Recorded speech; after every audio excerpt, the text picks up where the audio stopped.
ჩვენს კარიერაში ადრე თუ გვიან ვიაზრებთ, რომ ზოგიერთი სამსახური უბრალოდ არ შეესაბამება ჩვენს მიზნებსა და ღირებულებებს. ზოგჯერ კი სწორედ სამსახურიდან წასვლით მიღებული გადაწყვეტილება ხდება ჩვენი კარიერული განვითარებისთვის გარდამტეხი ეტაპი. დღეს გიზიარებთ რამდენიმე ნიშანს, რაც იმაზე მიუთითებს, რომ დროა სამსახურიდან წასვლაზე სერიოზულად დაფიქრდე. პირველი, შენს განვითარებაზე აღარავინ ფიქრობს. მაგალითად, მენეჯმენტი არ გიზიარებს უკუკავშირს, ახალ პროექტებში აღარ გთავს და შენი ინიციატივებიც უგულებელყოფილია. მეორე, შენთვის ნორმალური გახდა მუდმივი სტრესი. არ ვსაუბრობ პერიოდულ დატვირთვაზე, რაც საკმაოდ ბუნებრივია. ვსაუბრობ იმაზე, როცა მუდმივად დაძაბული ხარ, ნაკლები გძინავს და დასვენების დროსაც სამსახურის საქმეებზე გიწევს ფიქრი. და მესამე, შენი და კომპანიის ღირებულებები ერთმანეთს არ ემთხვევა.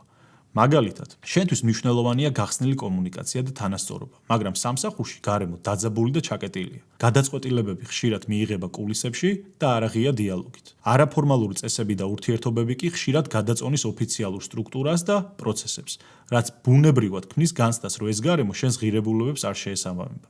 და ბოლოს, უკვე გრძნობ, რომ ყველაფერი შეისწავლე შენს პოზიციაზე, მაგრამ განვითარების პერსპექტივა არ ჩანს. და ვგულისხმობ რას, რომ ახალი გამოწვევები არ გვხდება. პასუხისმგებლობები არ იზრდება და არავინ გესაუბრება შენს მომავალზე.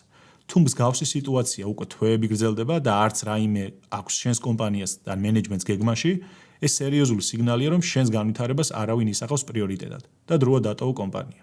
დაიმახსოვრე, წასვლა სისუსტის ნიშანი არ არის. ხშირად ეს არის ერთადერთი სწორი გზა, რომ კარიერულად განვითარდე.